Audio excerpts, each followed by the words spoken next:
Welcome to the live recording of the Financial Pro podcast episode. And today I wanted to tackle a common question that's coming around my communities, from both my mentees and in the Financial Pro community, around recruitment and in particular apprentices. I actually think it's really important to understand the differentiators with apprentices, Kickstarters, as another scheme that's incentivized by the government at the moment. And also, taking on somebody full-time, part-time, a normal quote-unquote employee. Now, before we get into the specifics, I wanted to make you aware that in 2020, within my mortgage brokerage, Active Mortgage, we've managed to scale from during the pandemic, from a team of 2 advisors, 1 administrator, a marketing apprentice who's now full-time social media manager, and me, to a team of 15. In Financial Pro, I've now also got a team of 14, which comprises of mostly freelancers, but also a couple of part-time employees. So I'm really versed, with 30 plus people collectively on the team in all the different options. And I've just at this point in time taken on 3 Kickstarters, and 2 of my current team used to be apprentices. And I think in your first step of recruitment, you're wanting to get rid of the lower value admin tasks. So there's different phases within your business that this is going to apply to you. Starting out, you want to get rid of those lower value tasks. Now you can look at somebody on a part-time basis, but the difficulty is in having somebody part-time to do that too. You're going to find it stressful and frustrating because, particularly, let's say if you're doing it 1 day per week, you've got to wait a whole 4 days, working days, before you're able to get some more support and some more guidance. So I'm a big advocate of having somebody who can work with you if you want to do it on a part-time basis, starting out with 1-2 hours realistically a day, 10 hours per week, which might cost you £50 per week on a £10 hour wage. Now, the beauty of a Kickstarter scheme or an apprentice scheme is you get a lot of support. With an apprentice, which Jack, who's my social media manager, has been with me and he's in his 4th year now. He is now my full-time social media manager. He is the only person who has access to my personal social media accounts through the passwords, etc. And that's because we built a big, social media and working relationship around. He knows what's good, he knows what works, etc. Toby actually now is working for one of my advisors specifically, because where my head office was based in Chelmsford, I now have advisors all up and down the country, and I have my head office in Gloucester.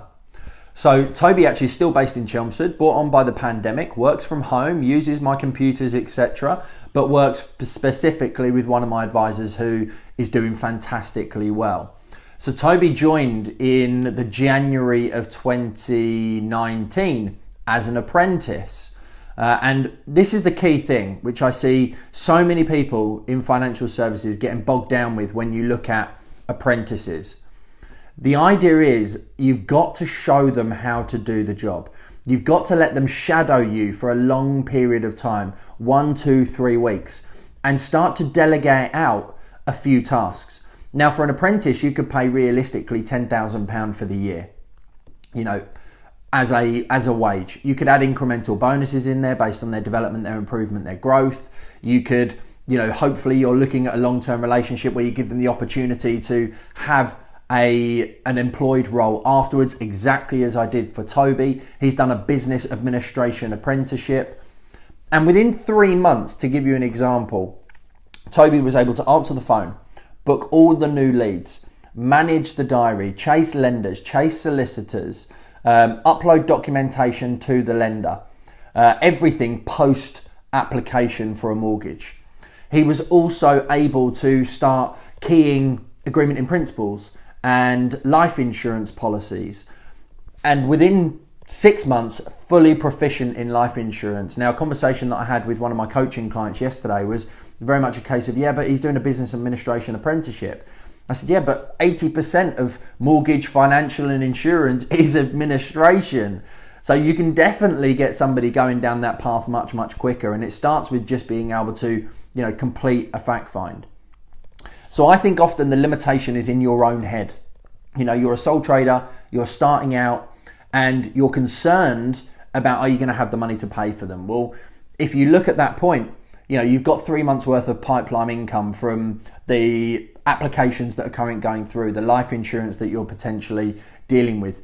And if you're not giving your client every opportunity, or if you're not giving your client your attention and covering off every opportunity, then you're leaving quote unquote money on the table. And it's really important that you do a proper job for each and every single one of your clients, which revolves around knowing you've got 3 months worth of sale pipeline behind you, which as soon as they come into the business, you leverage out those lower value tasks. For the first couple of weeks, you just give them the opportunity to learn on the job. Shouldn't cost you any more time. If you know you're going to sit on hold to a lender, you say, hey, go and phone this and do this. One task at a time, just to get them into the flow. For many apprentices, it can be their first job. So you really have to puppeteer, but you don't spend, all day training an apprentice. You teach them through showing them. Your kids learn to walk because they see you walking. Then they try it, then they give it a go, you help them a little bit, you hold their hands, but it all starts with that initial show. And this is where I see so many people go wrong in the training sense, is you're trying to train. I don't think you need to train. Well, I know you don't want to train. Toby probably took me an extra hour a day. And that hour a day was where I had to explain the task that I needed him to do as he was doing it. So you have to invest a little bit more time, but it should never stop you from doing the things that you normally do in a day to day. If it is, then you're spending too much time training rather than showing, because the showing is what's going to teach. Practical application, which is what the financial services industry is all about. So when it comes to apprentices, all I did was contact my local college and just said, I really want to get an apprentice. I want somebody in Jack's sense. I want somebody who's got video and photography experience. In Toby's circumstance, I just said I want somebody who's a little bit savvy, who can hold a conversation, isn't afraid to get on the phone, is able to use all the Word and Microsoft packages, because that's mostly what we use in the business. And he came in, you interview a few of them and you recruit them just like any other person. And their learning, development, improvement and growing comes from repetition, showing, teaching, having scripts, creating checklists. So as they're sitting with you, get them to create a checklist for the things that you're doing. So then you can actually look at it and go, yes, that's exactly how I do it.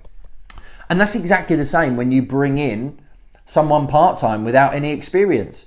I would do it exactly the same way with an apprentice as I would bring in someone more experienced into the business. In the same way that now we have the Kickstarter scheme. So with an apprenticeship, as an example, final point on that, it can be roughly 18 months to bring an apprentice into your business for a business administration apprenticeship. They can go through and they get support and they have to do homework, etc. I always said to Toby and also to Jack, when do you want to get your apprenticeship work done in the day? Jack preferred to do it first thing in the morning. Toby preferred to do it first thing in the afternoon. So I just gave them the freedom and autonomy to make sure that on the same time every day, they did their apprenticeship work. And then the rest of the time, they were mine. And I'm going to take exactly the same principle with Kickstarters. So the government have added in the Kickstarter scheme, which is the same principle. You have to be applying for job seekers allowance. And off of the back of that, you can then be put forward for a Kickstarter scheme. Now, there is caveats to that, because if you want less than 30 people, you have to go and register with a Kickstarter company who will deal with all the payments. They still get, as a Kickstarter, minimum wage, and you can choose to top that up should you want to. But in getting minimum wage, they're still earning an income. And they're still being paid to be there. You're just getting it paid by the local authority and by the government, and you need to have that company who will facilitate their learning under the Kickstarter scheme and will also arrange payment of their wages whilst they're on the Kickstarter. Once they get to end of Kickstarter, which is 6 months, it's not costing you as the business owner anything at all. And once they get to end of Kickstarter, you can put them onto an apprenticeship should you want to. You can put them into a full-time role if you want to. We're going to put ours onto an apprenticeship, and I've got 3 that are joining the business at the size we are now. Now, we've actually got another 3 that we're looking for, because I wanted 1 in marketing and 2 in administration. As it turns out, with the position that I'm in with my Gary Das brand, my Financial Pro brand, my mortgage brokerage, and building all of these businesses and lead generation marketing streams out and branding, I'm actually at a point where really now we should build a social media agency and a marketing agency. So that's what I'm doing.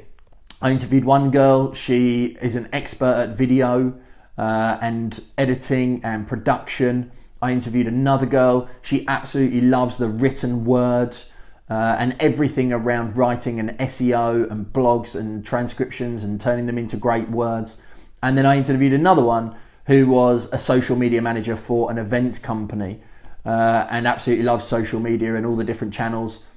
And effectively, that's everything that I need, which is also going to free up some of Jack's time, which is also going to enable us to build a process and a system for all 3 of my brands and my businesses. We can get it working. We can increase the lead generation. I can also reduce the amount that I'm paying to some of the outsourcers that I'm currently using, or I could potentially use them as editors rather than full-time people completing tasks. But equally, I'm a massive fan of expertise, particularly in the marketing. So as the Kickstarters become more proficient and we build out we expand the amount that we're doing, because most of the marketing energy at the moment is going into me and my personal brand, but we really want to push on with Financial Pro, and I'm launching a new website for my brokerage, transitioning it with new branding, new marketing, new structure for the website, SEOs being a big point of that, and I'm having a 100 page website built straight from the kickoff, because if we want to be in financial services, you got to play with the big boys and go in all in. And then we've got a marketing strategy mapped out for the from the launch of the new website. So I think it's an opportune time to bring in Kickstarters. And as it happens, I've taken on 3 in marketing, which will eventually become under the Gary Das and the Financial Pro brand. Now that still means that I still need 3 Kickstarters, or 2 Kickstarters, potentially 3 in active. I've got 3,000 clients pre-2016, where we were a life insurance brokerage, and those clients haven't been serviced to the degree that they should have done, because I've been back to mortgages. I've been building out the systems, the processes, the team, the automations, my operations manager, getting the marketing working, which is my absolute passion and love. And now we've got a 15-person team, 14-person team possibly, that needs to have more of a structure. Andrew absolutely loves management, my ops manager. So we're going to bring in Kickstarters. We're going to have one who's going to focus on the 3,000 clients, or potentially they all will initially. We're also putting in a new CRM system. So we've got the data transferring from the old CRM system to the new CRM system. I'm having one purpose built. You've also then got the element of contacting all the existing clients, but giving those Kickstarters the opportunity to become an insurance advisor, a will writer, become part of the administration team within my brokerage, because we're going to centralize that for our advisors, rather than giving them the chance to be advisors all day every day, rather than them recruiting their own, which is going to save them aggravation, pension, contracts, national insurance, all these other things that are a bit of a pain to deal with. We're going to centralize all of that, which also improves the control that we have over clients. And what better way to do it? Bringing young people into the business, giving them an opportunity to learn, develop, improve and grow, start in this fantastic industry within financial services. If you get the right type of person, then they are going to support your business. They're going to come up with ideas. They're going to gain confidence over time, learning and developing through you. And equally, you get them free for 6 months. and then you give them the opportunity to be with you for the long term. So it's about giving people that opportunity, but it's also about understanding that, particularly during the times that we've been in, there's always opportunity to grow. I see the opportunity to build a marketing agency with all of you underneath Financial Pro. I've already said to my mentees, because a massive part of what I teach them is marketing and lead generation automation. How many of you would like support in repurposing your content, in having an outsourced marketing team? And about 30 or 40 have said yes. Now, I have a method that I do that's completely different to all the other agencies and everybody's out there, because I believe the content should always originate from you, but the repurposing of that content shouldn't be. For example, I'm sitting here now recording a Facebook Live. Once I finish this, my team will take that and they will send that over to the podcast team, who will put that out as a podcast episode for you. Maybe you're listening to this on the podcast. They will then take that and they'll cut 1 or 2 minute excerpts out of it, which will go out on Instagram. They'll transcribe it and potentially it will become a blog. And that's part of what you can outsource from that perspective. Now, I'm going off on a tangent because I wanted to show you the importance of delegating to elevating, which is the most important part of being a business owner. If you just remain as you, then you technically have just created yourself another job. The idea is to be able to build that fun and profitable lifestyle business, you know, a more successful financial services business. And that comes back to marketing, sales, admin, finances. The number of people that I coach that don't know their numbers enough, and as soon as we get a cash flow forecast for the next 12 months in place, as soon as we get zero or outsourcing to a bookkeeper, you know, I've got a bookkeeper that I use for my 3 businesses. As soon as you outsource that stuff, clarity around your numbers enables you to grow. You then feel confident in being able to recruit your administrator so that you can focus more on clients, marketing, and sales, and you leverage out that administration. And that's the first step. You know, as a bigger business, you've got advisors, you've got apprentices, administrators, you've got PAs, and a great way to leverage that is through the Kickstarter scheme. We want to outsource our entire marketing department. Marketing and administration department. But we're going to bring it internally underneath Active, and we're going to make sure that it's actually outsourced for our advisors, is what I mean. So I would urge you to look into Apprentices. I would urge you to look into the Kickstarter scheme, and I would take the opportunity while you have it, particularly, you know, with the cost of bringing somebody into the business. It's so little now, or potentially free, that you're hindering your own lifestyle and your own business development if you don't do that.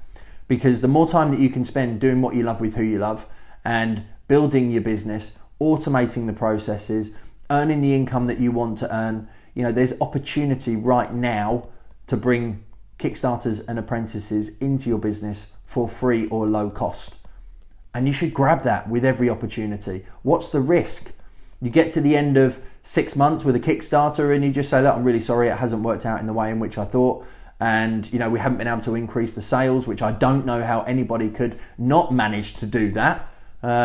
It just means that I would believe that if you don't, it means you're not focusing your energy in the right areas in order to be able to get that next level growth. Because if you invest in, you know, 20 grand into an administrator, that should easily make you 80 to 100 back in terms of putting your efforts into the things that only you can do, you know, which is a whole different conversation. I've spoken about superpowers on these in the past. So I hope that this has given you some thought processes and something to think about around recruitment, around part-time, full-time, around Kickstarters and Apprentices.